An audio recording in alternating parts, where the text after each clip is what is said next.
यीशु मसीह के नाम से आप सभी को मेरा प्यार भरा सलाम। परमेश्वर आप सभी को आशीष दे। आज के दिन भी इस वीडियो के द्वारा एक नया विषय लेकर मैं आपके बीच में आया हूँ। आज भी जो है कुछ कमेंट्स को हम लेंगे, क्योंकि बहुत से लोग जो है वीडियोस को देख रहे हैं और कमेंट्स भी कर रहे हैं, और कई सारे हमारे विरोध में, यानी कि जो हमारी शिक्षा है उसके विरोध में भी कमेंट कर रहे हैं। तो इसीलिए जो है आज के इस वीडियो में जो कमेंट्स किया गया है उसके ऊपर वीडियो हम बना रहे हैं, क्योंकि उनको रिप्लाई देना, उनको जवाब देना बहुत ही ज़रूरी होता है। और अच्छा भी लगता है कि कोई कमेंट करता है, कोई पूछता है तो और भी अच्छा लगता है, ताकि बाइबल की गहराई से उनको वचन बता सके, बाइबल की सच्चाई क्या है उनको बता सके। क्योंकि आज की तारीख में कई सारे मसीह लोग हैं जो बाइबल तो पढ़ते हैं, लेकिन बाइबल कैसे पढ़ना चाहिए, कैसे समझना चाहिए, उसका ज्ञान बिल्कुल भी होता नहीं है। क्योंकि बाइबल में बहुत सारी बातें जो है इस तरह होती है कि यहाँ पर कुछ अलग लिखा होता है, फिर दूसरे जगह पर कुछ अलग लिखा होता है। तो इसीलिए लोग जो है और कंफ्यूजन होकर जो है बाइबल को सही तरीके से पढ़ना छोड़कर उनके गलत सिद्धांतों को, उनके गलत शिक्षाओं को लेकर चलते हैं, और एक वचन को तो फॉलो करते हैं और दूसरे वचन का जवाब नहीं दे पाते हैं, दूसरे वचन को वो लोग समझ भी नहीं पाते हैं। तो इसी तरह का एक क्वेश्चन है, तो उसको आज हम क्लियर करेंगे। तो उस क्वेश्चन को पूछने के लिए हमारे बीच में आनंद जी है पंजाब से। तो हम एक क्वेश्चंस करेंगे, उसके बाद हम जो है बाइबल से उसका आंसर देंगे। ओके आनंद जी, आप पूछ सकते हैं जी। पढ़ जय मसीह जी। जय मसीह जी। और जी हम जो इन दिनों वीडियो बना रहे हैं ना, एक क्या यीशु मसीह योग परमेश्वर है, तो उसमें आपने एक स्टेटमेंट दिया था या यूहन्ना सुसमाचार का 5वां अध्याय का।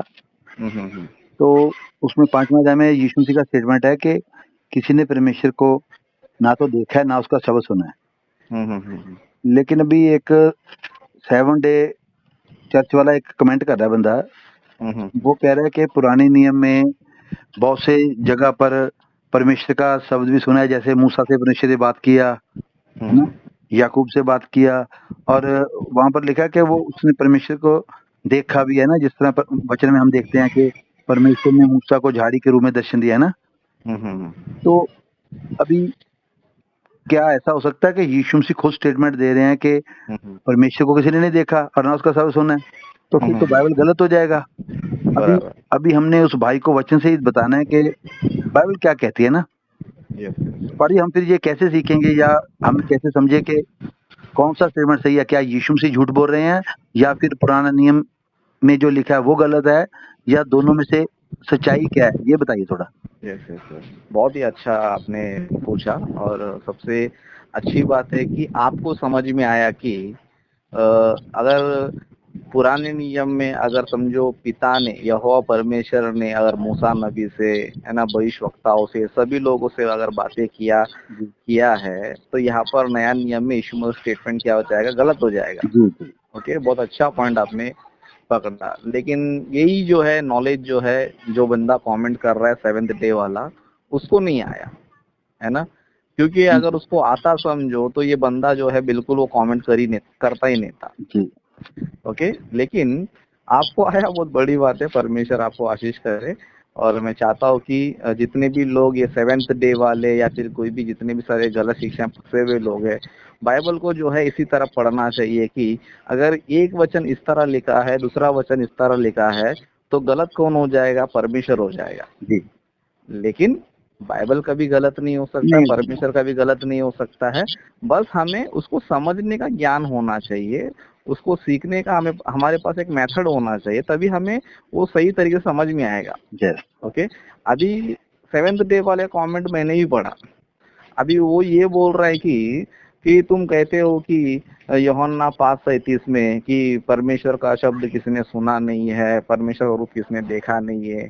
तो यहाँ पर फिर मूसा नबी से परमेश्वर ने बातें किया है, नबियों से बातें किया है। इस तरह पुराने नियम के कई सारे वचन उन्होंने क्या किए, वहां पर मेंशन किए। लेकिन वो बंदा जो है ये नहीं सोच पा रहा है कि इतने सारे लोगों से परमेश्वर बात किया है, तो यीशु मसीह यहाँ पर ऐसा क्यों कह रहा है? इस बात को नहीं सोच रहा है। लेकिन ये अज्ञानी क्या कर रहा है? राजेश ब्रदर ऐसा क्यों बोल रहा करके सोच रहा है।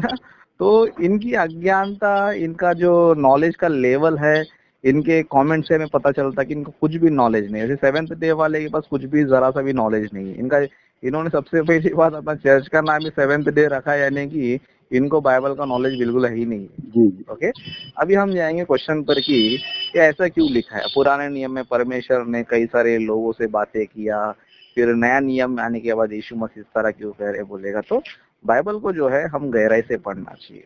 ओके, बाइबल देखो, एक सिंपल सा मैं आपको उदाहरण देता हूँ, है ना।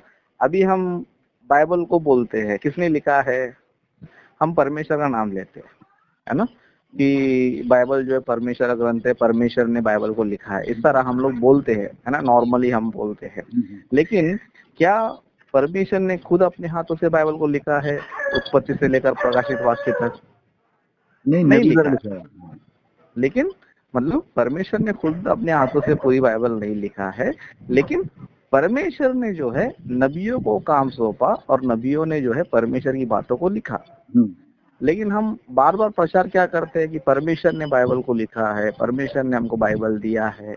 ओके, इस तरह हम शब्द इस्तेमाल करते हैं, लेकिन बाइबल हमें जो है नबियों ने दिया है और बाइबल के जो वक्त है वो लोगों ने लिखकर हमें दिया है। इसी तरह बाइबल में हम देखते हैं कि परमेश्वर ने कहा, परमेश्वर ने बातें किया, है ना, इस तरह बहुत सारी बातें लिखा गया रहता है, लेकिन परमेश्वर जो है खुद आकर बातें नहीं किया।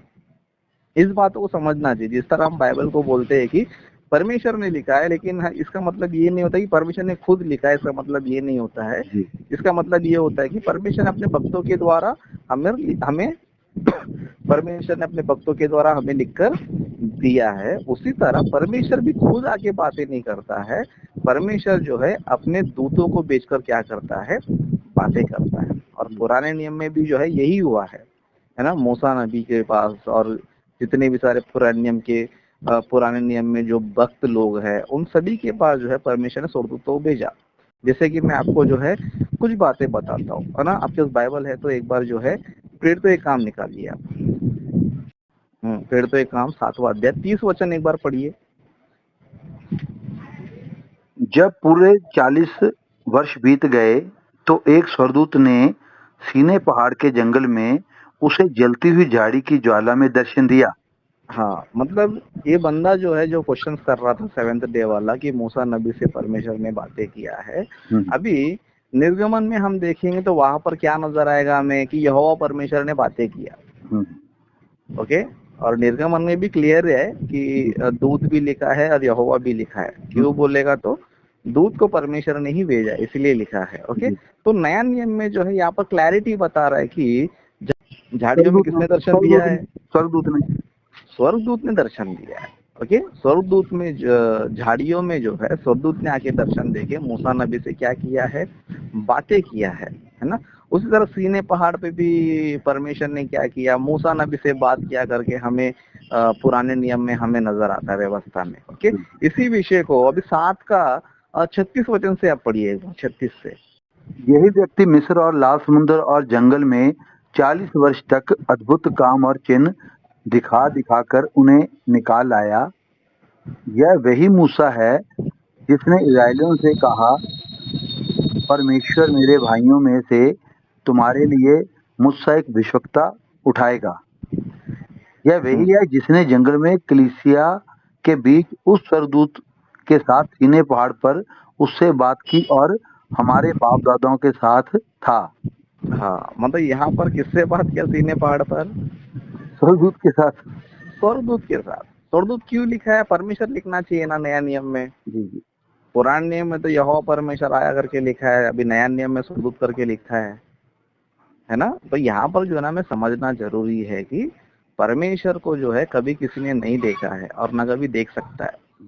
ओके, यीशु मसीह ने जो कहा था वो 100% करेक्ट है।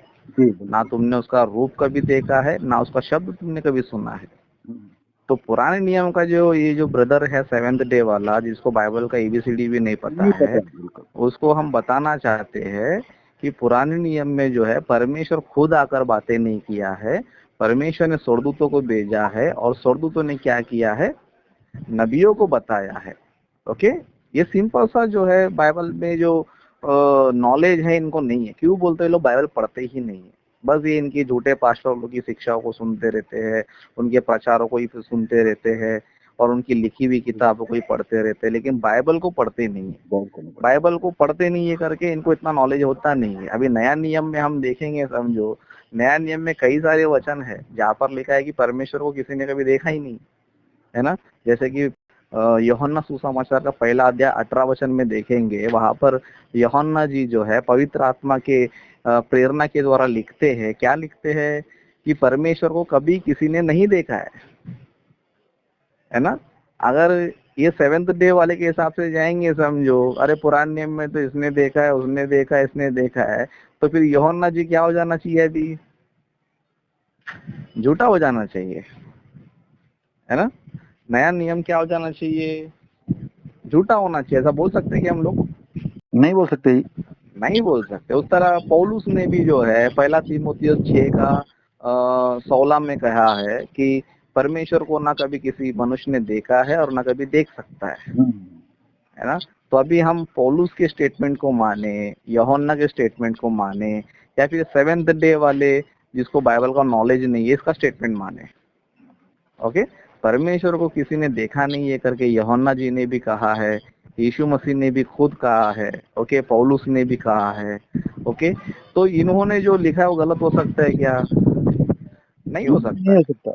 ओके, तो 7th डे वाले को बाइबल का नॉलेज नहीं है, बाइबल का स्टडी उसको नहीं है, इसके लिए क्या कर रहा है, इस तरह मिसअंडरस्टैंडिंग कर रहा है। ओके, लेकिन बाइबल हमें स्पष्ट बताती है कि परमेश्वर किसी ने कभी देखा नहीं। तो फिर पुराने नियम में कौन आके दर्शन दे रहा था, कौन आके बातें कर रहा था बोलेगा तो पुराने नियम में परमेश्वर क्या करता था, स्वर्गदूतों को भेजता था। जी, मैं कहता हूँ कि आपने बिल्कुल बहुत अच्छा वचन समझाया, और मैं तो समझता हूँ कि ये लोग जो कमेंट करते हैं, जो इसके और भी जैसे हैं, ये लोग पढ़ी चर्चे खोल के बैठे हैं ना, जबकि इनको बाइबल में जैसे पौलुस कहता है ना, इब्रानियों की पत्री में 5 में अध्याय में 13-14 में, कि ये दूध पीने वाले बच्चे हैं ना, इनको धर्म के वचन की पहचान नहीं है ना, बल्कि चाहिए कि बड़ी वचन को सीखे है ना और बढ़े, है ना, ताकि हम सच्ची शिक्षा लोग तक पहुंचाए, है ना। और हम चाहते हैं कि जो हमने ये विषय शुरू किया, या ये हमने मिशन शुरू किया, जो प्रभु ने हमें ये सेवकाई दी है ना, तो इसके द्वारा हम और लोगों को जो 20-20, 30-30 सालों से या 15-15 सालों से बाइबल को पढ़ रहे हैं, लेकिन गलत रीति से पढ़ने से फंसे हुए हैं ना, वो सच्चाई को जाने, बाइबल को ठीक रीति से पढ़ें और ठीक रीति से जाने, है ना। यही हमारा उद्देश्य है ना। किसी को ठेस पहुंचाना या किसी की निंदा करना या किसी को बुरा कहना हमारा उद्देश्य नहीं है, बल्कि उन वचनों को सही रीति से समझें और सही रीति से प्रभु के कार्य को, राज्य को बढ़ाएं, है ना। तो हम यही चाहते हैं कि आने वाले समय में और भी हम जो विषय में लोग फंसे हैं ना, या नहीं समझ पा रहे हैं ना, उनके बारे में भी और सिखाएंगे ना।